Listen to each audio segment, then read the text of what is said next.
Alors, nous revoici aux assises de la CAN en Ile-de-France, où maintenant nous allons aborder le thème du public. On vient de voir le thème de l'image, un thème directement lié à celui de l'image, c'est à qui ça s'adresse, et un peu par extension donc au public qu'on va recevoir en club. Donc les grandes thématiques que je vais avoir le plaisir d'aborder avec vous, ça va être à la fois quel public on va toucher avec ces différentes images de la CAN, mais également quel public on a déjà en club, pour faire un bilan du public déjà qu'on touche et qu'on accueille dans nos associations.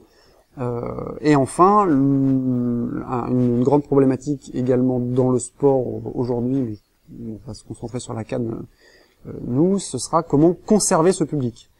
Et on a tous été confrontés à un public qui vient essayer, qui est plus dans la consommation que dans l'investissement, et quelle solution on va pouvoir éventuellement apporter pour cela.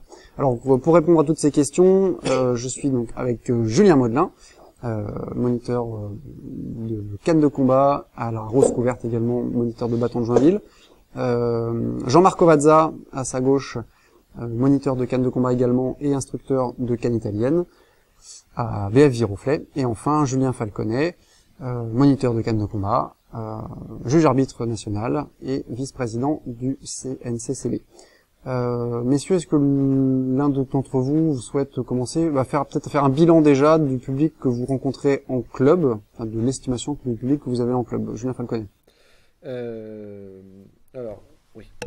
Donc, sur le public qu'on a, d'abord notre club est sur Paris. Je ne sais pas trop comment décrire ce public. Je vais peut-être décrire à travers des caractéristiques fortes. Paris, bon déjà c'est Paris intramuros pour une grande partie des pratiquants, ce qui signifie en général, par exemple, un décalage des horaires vers le soir, ce que je remarque de manière plus fortement que d'autres clubs avec qui je peux discuter en province. Un cours à 6h30 à Paris, c'est un cours tôt. C'est un cours où les gens ont du mal à être à l'heure. Donc ça, c'est un public très particulier, c'est un public particulier à mon avis par rapport au national, et ça fait aussi que c'est un public qui peut choisir un sport en fonction de quand est-ce qu'il est dispo. C'est-à-dire qu'il n'adaptera pas son planning pour venir à un sport, il n'adaptera pas son planning parce que c'est éventuellement le sport qui lui plaît dans le village dans lequel il est. On est dans un truc où on a un certain nombre de facteurs externes c'est une des grandes déceptions d'ailleurs en tant que développeur de club, puisqu'en tant que fondateur de Cannes et Dragons, on a beaucoup travaillé pour essayer de gagner des adhérents et de ne pas en perdre. Et j'ai découvert par exemple au bout de la 2e année que 30% des gens qui s'étaient pas réinscrits parce qu'ils étaient partis vivre dans un autre pays. Et qu'en réalité, je ne pouvais pas m'en rendre décemment responsable. Voilà, c'était le public que j'avais, était un public. Alors j'en étais arrivé à la conclusion que les gens qui se mettaient à la CAN, ils étaient vraiment prêts à tout. Ils étaient prêts à changer de vie de manière énorme. C'est d'abord en général des gens qui se décident de se mettre au sport. La proportion de gens qui se mettent au sport avec la CAN est relativement importante. C'est pas dans mes élèves en tout cas, les gens qui faisaient un autre sport et qui sont venus à la CAN parce qu'ils voulaient changer de sport, c'est pas si important que ça, c'est plutôt la minorité, plutôt des gens qui commencent.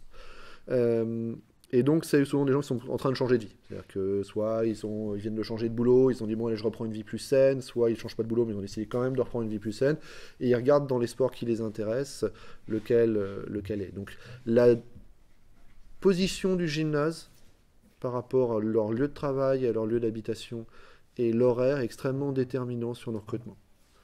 Ce qui fait qu'on recrute beaucoup plus sur des forums d'associations très proches du gymnase. Et parfois, dans le même arrondissement, on va avoir un meilleur recrutement sur le gymnase qui est proche du forum. Alors qu'on est c'est le même arrondissement, soyons sérieux, hein, on reste à 20 minutes de marche globalement entre deux, mais 20 minutes de marche, ça va être un impact qui sera très important pour la fréquentation d'air. Voilà, que dire d'autre, on a des gens de 7 à 60 ans, même si je crois qu'on a plus de 60 ans cette année. Donc voilà, en termes on a des garçons, on a des filles. Euh, donc c'est assez large, mais ça reste des petits publics, c'est-à-dire que c'est des inscriptions de l'ordre d'une vingtaine par an. Pour le club de Canet Dragon, sachant qu'on travaille en partenariat très fort avec les Apaches de Paname, avec Schola Martis, avec Lateral 13, etc. Et que donc en réalité on partage nos créneaux et que donc on peut avoir des créneaux, on a beaucoup plus de monde que ça. Mais pour les statistiques du club elles-mêmes, c'est une grosse une vingtaine de personnes, une vingtaine de licenciés. Après, il y a toujours le même problème, et ça c'est un problème que j'ai rencontré dans tous les clubs avec qui j'ai discuté, entre les gens qui se sont inscrits, qui ont payé, et les gens qui viennent. Et la courbe de fréquentation, avec le décrochage de la rentrée de janvier, avec le décrochage de la rentrée de février, qui sont des courbes qui sont assez violents, parce qu'on tombe en dessous des seuils. C'est-à-dire que quand on passe de 15 à 10, globalement les gens ne s'en rendent pas trop. Quand on passe de 8 à 3, les gens s'en rendent très vite compte.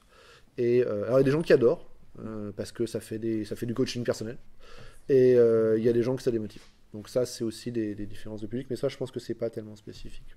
Je sais pas quoi dire de plus. Bah, éventuellement, bon, on va peut-être passer après Jean-Marc, puis on verra après éventuellement les provenances, si vous les connaissez, des personnes, comment est-ce qu'elles ont connu le sport, et puis comment elles sont arrivées à vous contacter et à venir dans vos clubs. Jean-Marc, on va dire. Alors justement, je pense que le cas de la BF Viroflay est intéressant parce que ça montre une diversité aussi dans la recherche des pratiquants. Pour la bonne raison que je ne fais plus que de la canne italienne depuis 4 ans et la totalité de mes pratiquants ne feraient pas de canne de combat. Mais ils considèrent faire de la canne. C'est-à-dire que par exemple, ils suivent la canne sur YouTube, ils sont au courant de ce qui se passe, mais eux, ce qu'ils veulent, c'est faire de la canne italienne. J'ai un taux de renouvellement assez fort parce qu'on a au-delà de 90%. Les gens s'y inscrivent, viennent relativement de loin parce que pour l'instant, d'ici peu, on sera 2 clubs mais en France, mais pour l'instant, je suis le seul club. Donc ils font beaucoup de chemin pour venir. Et dans la grande majorité des cas, ce sont des martialistes, c'est-à-dire des gens qui viennent de l'escrime, du tai chi, qui ont une approche du combat et donc qui viennent chercher une canne où on porte les coups. Et donc qui accepte ses coups. Je veux dire que il faut aussi que la canne comprenne que la diversité dans l'approche, c'est pas forcément une diversité d'agressivité où on n'est pas dans du free fight. Les coups sont portés, on est bien protégé, mais la douleur est acceptée et ne provoque pas d'agressivité. Il n'y a aucune agressivité dans les échanges de canne italienne, et ça j'y tiens énormément. Dès que ça peut monter, le combat est arrêté immédiatement. Mais les gens sont là en toute connaissance de cause. J'ai un public qui va de... mes plus anciens élèves ont commencé, ils avaient 14 ans. Aujourd'hui, ils sont pas si loin du diplôme d'enseignant, donc ils sont fidèles. Ils sont prêts à prendre des coups qui sont modérés. Faut pas non plus... on a des petites badines de 140 grammes, hein, c'est pas...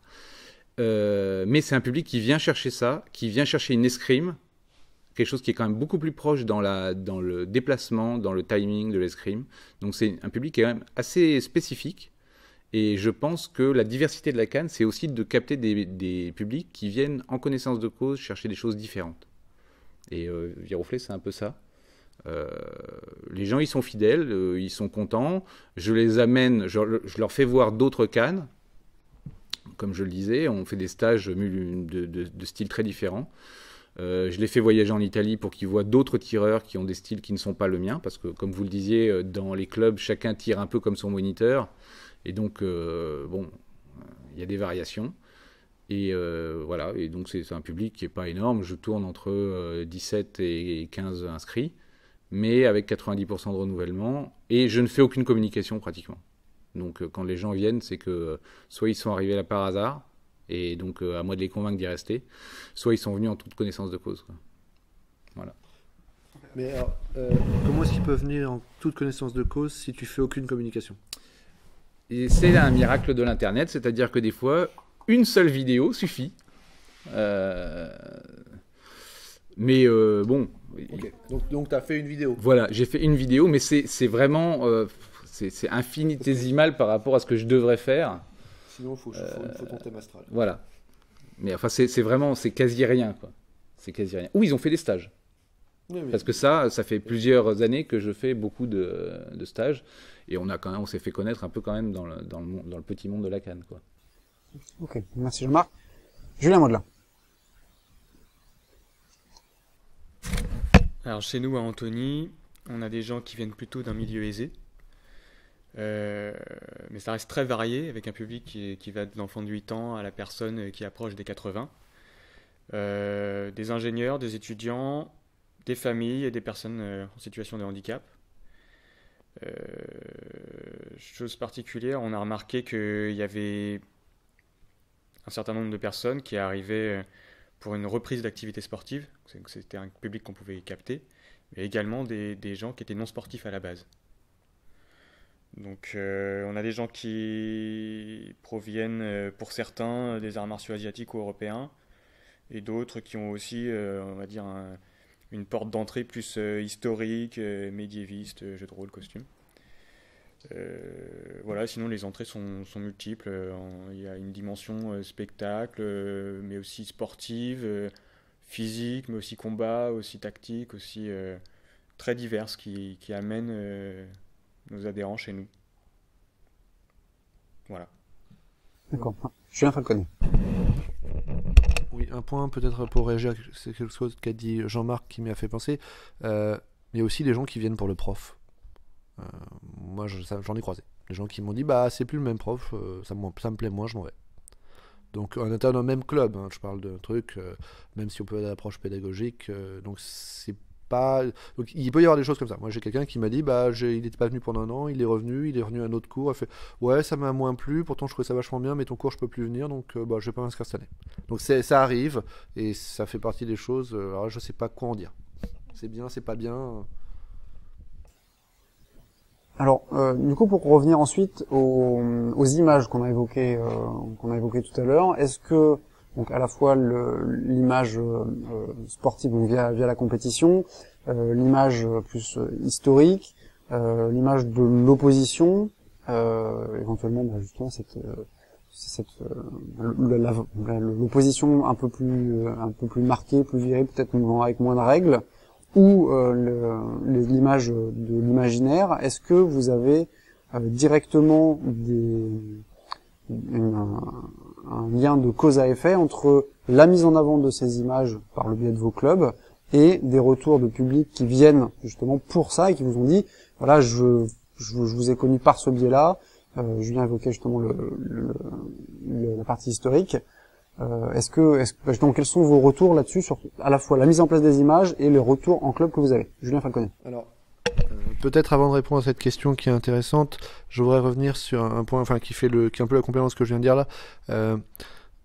En tant que moniteur, quand j'ai commencé à développer le club, je me suis posé des questions parce que je me souviens qu'une des phrases qui me perturbait le plus, c'était mais est-ce que c'est très physique? Et je savais jamais si c'était un piège du genre ouais mais c'est trop physique, j'ai pas envie, ou si c'était ouais mais ce que je veux c'est faire du physique. Et j'étais très embêté et je me demandais si les gens voulaient que je leur fasse faire des pompes, ce qui est pas mon approche personnellement. Et c'est quelque chose qui m'a beaucoup torturé la première ou les 2 premières années à ce titre-là. Et j'étais un espèce de truc où je voulais apporter au public ce qu'il venait chercher. Et mon expérience, c'est que souvent, je me suis aperçu que le public savait pas ce qu'il venait chercher. Et qu'en tant que moniteur bénévole, à un moment, il fallait que je me pose la question, peut-être que la réponse, c'était simplement moi d'être clair sur ce que je souhaitais apporter. Et à partir de ce moment-là, laisser les gens se déterminer, quitte à pouvoir avoir une connaissance des autres moniteurs, dire si tu veux plus ça, je te conseille d'aller dans tel club, ou je te conseille d'aller avec tel autre prof.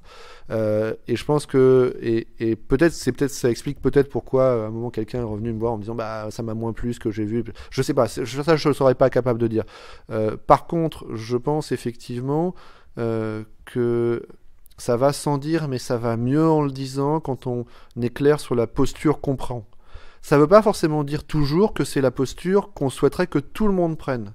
Moi, j'ai une posture par rapport à la CAN en tant que moniteur, par rapport à ce que j'imagine qu'elle pourrait devenir et qui m'intéresserait qu'elle devienne.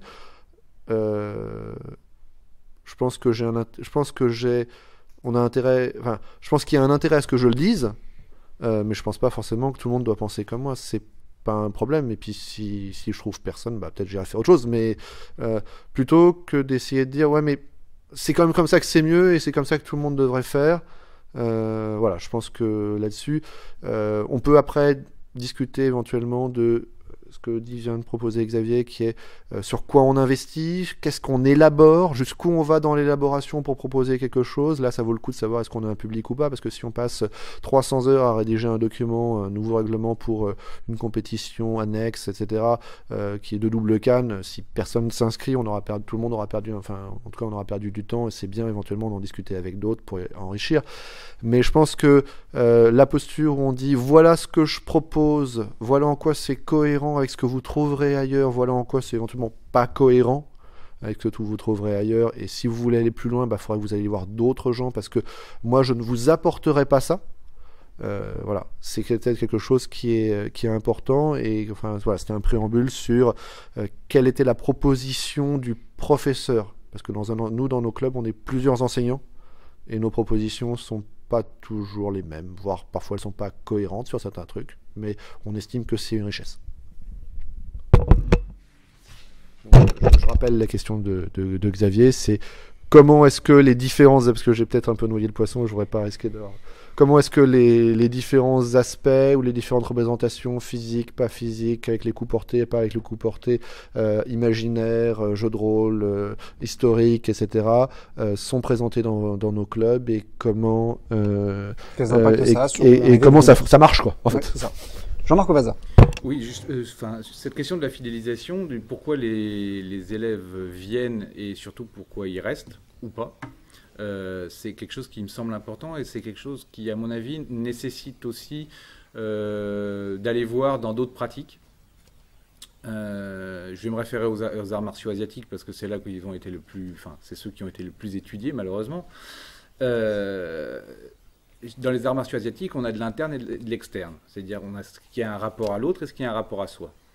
Je trouve qu'en Cannes, et en tout cas c'est moi ce que j'essaie de développer en Cannes italienne, mais en Cannes de combat, je n'ai pas été formé à ça. L'aspect interne est très peu mis en valeur. Tout ce qui est psychomotricité fine, développement personnel, sensations, capacité de saisir ces sensations, de les comprendre, de les analyser, etc. Pour moi, c'est super important. C'est très important dans toutes les escrimes, que ce soit les escrimes de bois, de canne, de bâton, ou des escrimes de métal. Et c'est quelque chose sur lequel moi je fais très attention pour mes élèves. C'est une grosse partie de mon cours. C'est pour ça que j'ai la chance de travailler sur un mannequin aussi, pour que dans cette frappe, les ondes soient perçues. Et ce qui permet autant de travailler à touche posée qu'à touche frappée, parce que celui qui saisit, qui comprend ce qu'il ressent dans la main, est capable autant de frapper fort que de frapper légèrement, et ce volontairement, pas involontairement.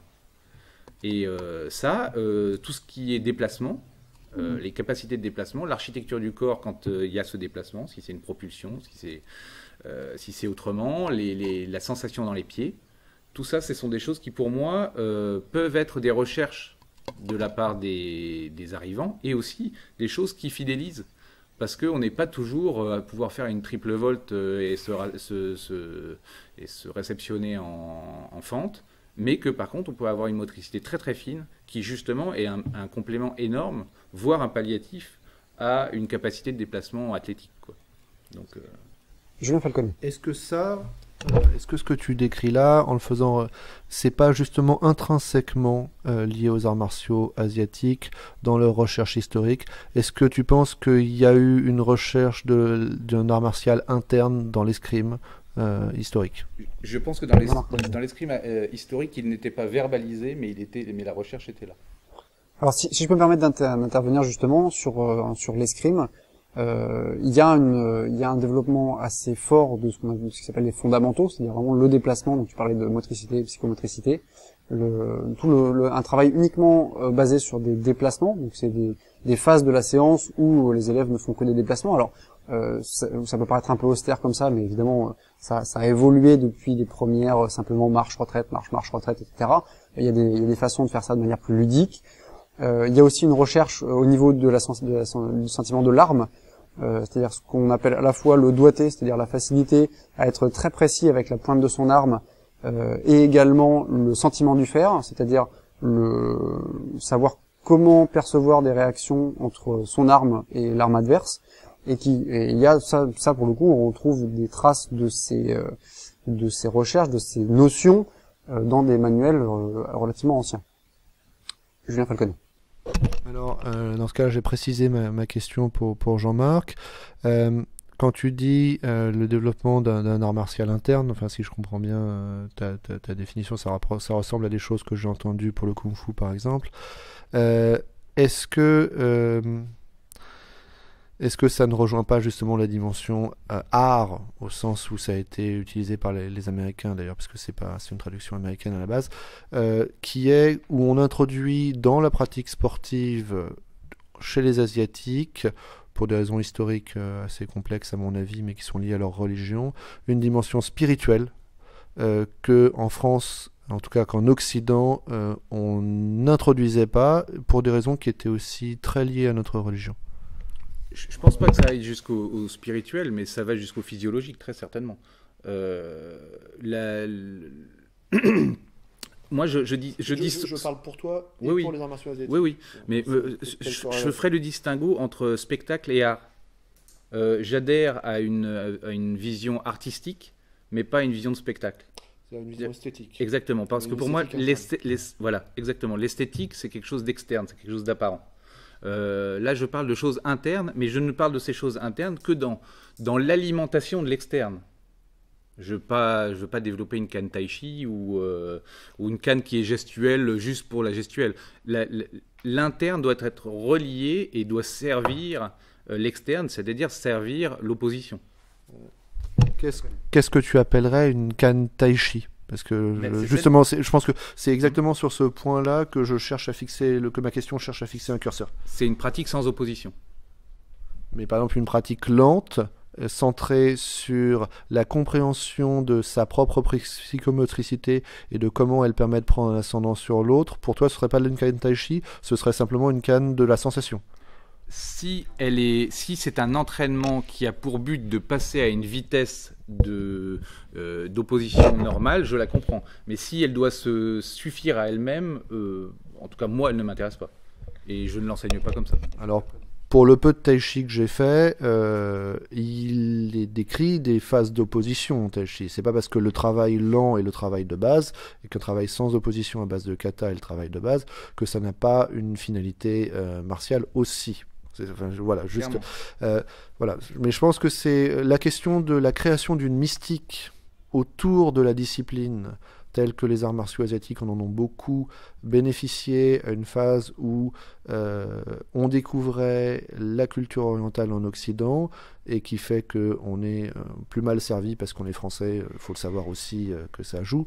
Je pense que c'est un enjeu et je pense que se positionner par rapport à ça, et le positionnement que moi j'ai vu dans tous les sports de combat français et qui fait qu'en général je refuse d'appeler art martial les sports de combat, et je distingue assez, mais ça c'est un problème de terme, de terminologie, mais simplement quand j'utilise l'un, clairement pour moi la boxe française n'est pas un art martial, par exemple la canne n'est pas un art martial, et l'essentiel des sports de combat d'origine française ou européenne ne sont pas des arts martiaux parce qu'il n'y a pas de pratique interne, il n'y a pas de pratique spirituelle, il n'y a pas de pratique. Voilà, l'escrime est peut-être une parenthèse, mais voilà. J'irai pas plus loin, mais je veux juste préciser, quand je parle interne, je parle seulement de deux éléments, c'est-à-dire de la physique et de la physiologie. Il n'y a rien de plus que ce qui est corporel. Il y a du ressenti. Le ressenti, c'est physiologique. D'accord. Pour moi. Pour toi, je suis bassement terrestre pour ça. Il n'y a aucune mystique, aucun univers. On parle juste de vecteurs, de force, de muscles et d'architecture osseuse. Mais dans la spiritualité asiatique, il n'y a pas toujours beaucoup plus que ça. Oui. C'est juste, on pense avec nos canevas à nous. Alors, du coup, si je peux me permettre de réagir là-dessus, dans la pratique, dans les clubs, enfin ça vous pourrez me dire si vous faites la même chose, on fait des exercices de coordination, de psychomotricité qui rentrent dans cette physiologie et dans cette physique dont tu parles, qui n'est pas immédiatement de la canne, même si de toute façon la manipulation de la canne, le placement de la main dans l'espace, l'utilisation d'un outil, rien dans la main, Rien que ça apporte déjà une certaine psychomotricité, ça oblige à un travail sur soi. Le changement de main, il y a un certain nombre de manipulations qui bouleversent un peu les schémas qu'on a l'habitude de voir dans nos vies un peu trop asymétriques. Donc ça nous oblige déjà à une certaine évolution en soi. Mais en plus, dans les clubs, on a l'habitude, ne serait-ce qu'à l'échauffement par exemple, on peut faire des jeux, des manipulations, des choses qui amènent à une motricité qui sert de toute façon la pratique en général. J'ai un mot de là. Oui, sur ce point, je suis d'accord avec toi. Je pense que la canne et toutes les activités qui y sont liées, double canne, bâton, par sa nature, elle permet un énorme développement de cette sensibilité motrice. Et ça peut par exemple passer par des jeux que nous on fait beaucoup au club, de manipulation, de techniques de toucher de canne pour renforcer notre dextérité, notre coordination et cette sensibilité qu'on a par rapport à l'arme. Et c'est quelque chose qui plaît énormément par exemple aux enfants, même aux plus adultes, de faire notamment beaucoup de jeux qui ont trait à la jonglerie ou des trucs de manipulation pure comme ça, et de varier aussi entre la canne, la double canne, le bâton, voilà. Et donc je pense que après c'est peut-être aussi quelque chose peut-être d'un peu secondaire par rapport au fait d'attirer un public spécifique. Je pense que ça, c'est aussi quelque chose qui se développe avec le temps. Enfin voilà, pour conclure, ce que je veux dire, c'est que par sa nature même, la canne, à mon avis, permet facilement d'accéder à ce genre de choses. Je pense que ça dépend aussi peut-être de l'approche du professeur et de comment il a intégré tout ça, de comment il le ressent et comment il le transmet. Mais déjà, la canne, par sa nature, permet ce genre de choses. Donc on est reparti sur le public. Julien Falconet. Alors, on était sur la notion, notamment comment est-ce qu'on met en avant telle ou telle partie de la canne et qu'est-ce que ça a comme impact sur le public. Alors, l'impact sur le public, j'ai du mal à l'évaluer réellement. Je pense qu'il faudrait plus interroger mes élèves que moi. C'est sûr que je fais de la canne en fonction de ce que je suis. Et quand je me suis posé la question de comment je pouvais essayer de mettre des mots là-dessus, je me suis posé la question sur qu'est-ce qui me plaisait dans la canne, qu'est-ce qui m'avait attiré dans la canne. C'est vrai que moi j'étais intéressé par ce qu'amenait Jean-Marc, parce que chez moi il y a ça. La canne, ça a été des sensations. En fait, je pense qu'ils sont liés notamment au fait qu'on a une hyper ouverture des bras, des articulations, des choses comme ça, qu'on va chercher dans un spectre articulaire qui est très large. Et je me suis beaucoup posé la question de comment je ressentais les choses. Je le fais peu faire à mes élèves, mais historiquement, le fait de faire de la canne des yeux fermés a été pour moi une des étapes importantes d'intégration et de découverte de ma propre perception, ou pour utiliser des mots compliqués, proprioception, c'est-à-dire la position des articulations dans l'espace pour aller vite. Donc ça, c'est pour moi quelque chose. C'est vrai qu'on en rigole avec Philippe, la capacité qu'on a développée avec le temps à rattraper des choses qui tombent d'une table de la main gauche. Philippe Boiscard, oui. Qui tombent d'une table avec la main gauche, ou à rattraper des choses de la main gauche en disant « Ah tiens, j'ai réussi », en étant surpris soi-même. C'est des choses qui sont évidemment liées à ces pratiques de changement de main et qui ne se passent pas toujours bien. De jonglerie qui se passe pas toujours bien et où on a effectivement... Donc cette dimension-là, pour moi, elle est importante. Il y a une deuxième chose qui m'a fait rester et qui fait que j'aime la canne, que j'aime être juge-arbitre, c'est-à-dire que je prends vraiment un vrai plaisir à être juge-arbitre, c'est que pour moi, il y a une dimension ludique.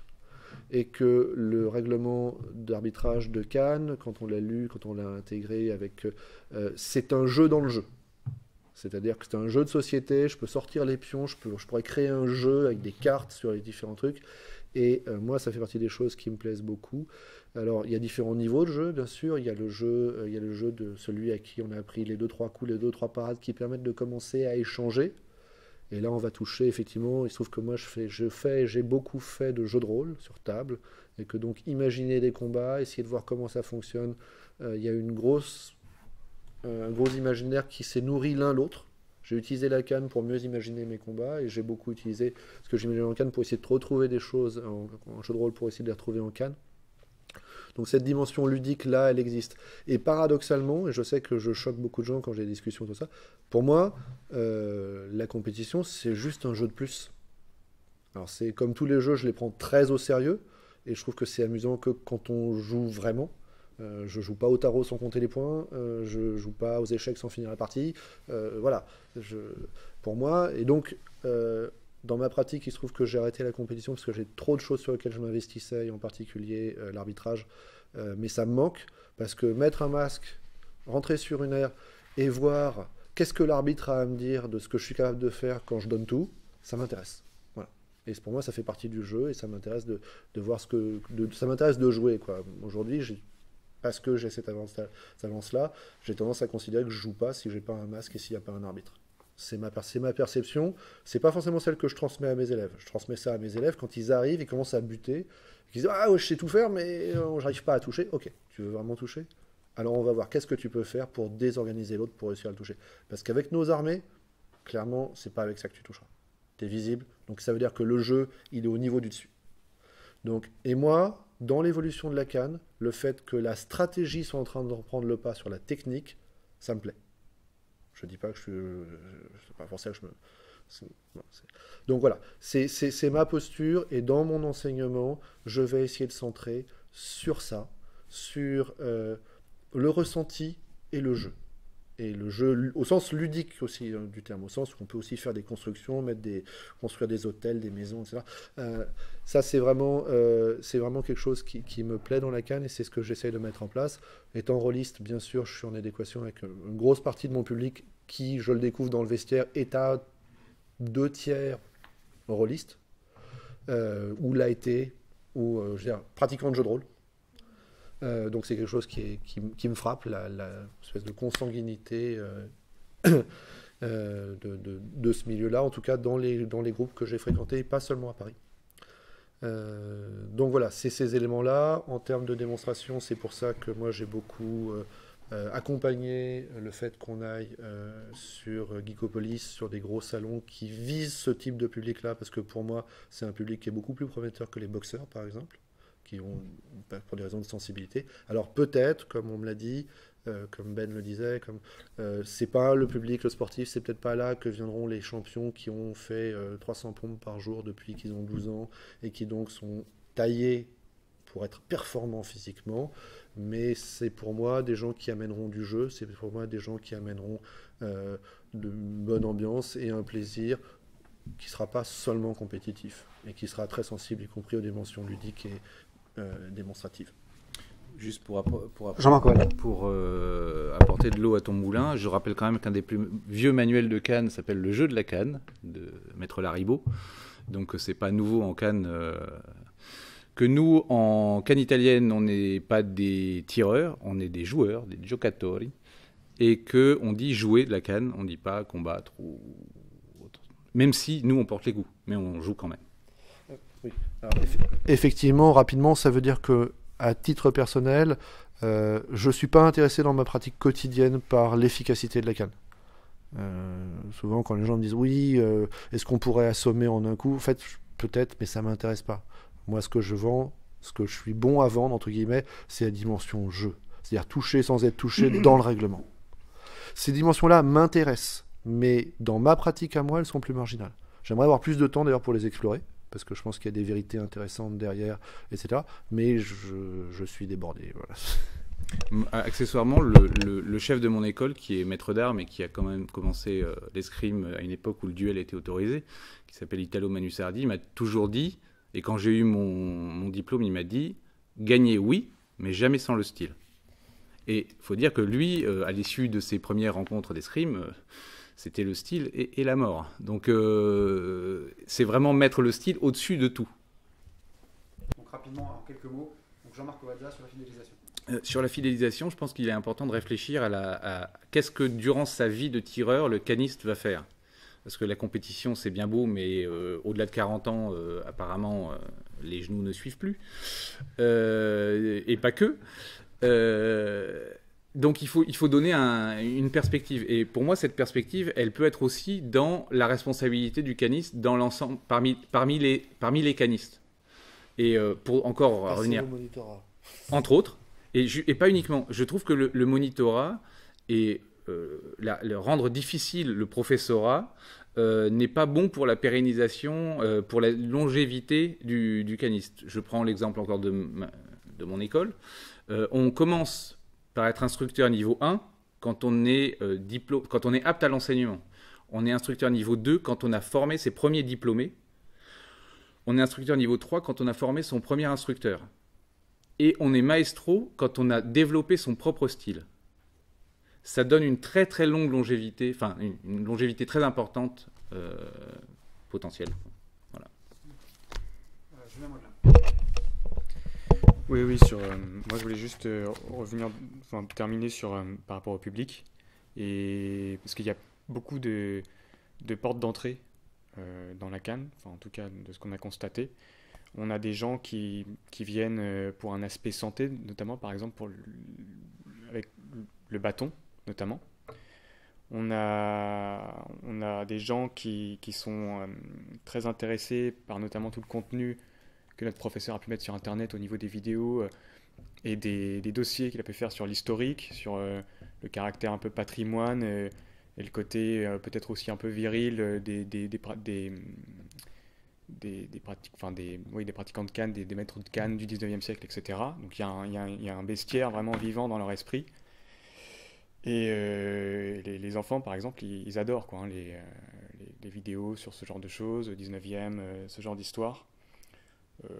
Voilà, je voulais juste rajouter ça, le côté aussi patrimoine français, quoi, hein, identité, voilà, c'est important aussi, quoi. C'est le genre de retour qu'on a pu avoir. D'accord.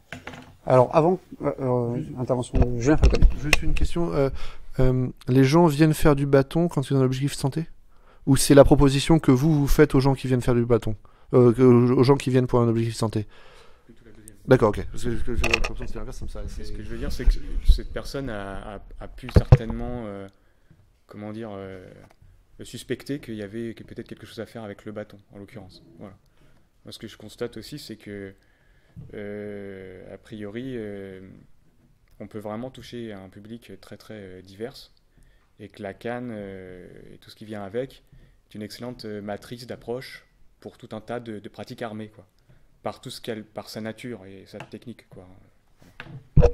Julien Falcon. Oui, mais alors, c'est un point sur lequel tu reviens souvent. Et est-ce que c'est pas le cas de toutes les disciplines un peu sérieuses bien maîtrisées? Je veux dire, est-ce que on peut pas, est-ce qu'on peut pas dire la même chose, je sais pas, du karaté? Que une fois que tu maîtrises bien, que tu es souple, que tu es rapide, que tu as de la psychomotricité, que tu sais te déplacer dans l'espace. Enfin, tout ça, c'est des choses qu'on retrouve dans plein de disciplines. Alors, on pourrait rajouter effectivement l'armée, mais alors, l'escrime, je connais moins bien. Mais donc là, il faudrait, je sais pas, peut-être en kendo, est-ce qu'il n'y a pas des choses... est-ce que c'est pas transposable? Alors, c'est pas grave hein, que ce soit transposable. C'est simplement si on cherche à définir... pourquoi, si on se retrouvait avec des gens qui étaient spécialistes d'autres sports, est-ce qu'il ne resterait pas de nous dire, bah oui, mais nous aussi, donc c'est pas spécifique votre sport. Donc votre sport n'existe pas, quoi. Julien Mondela.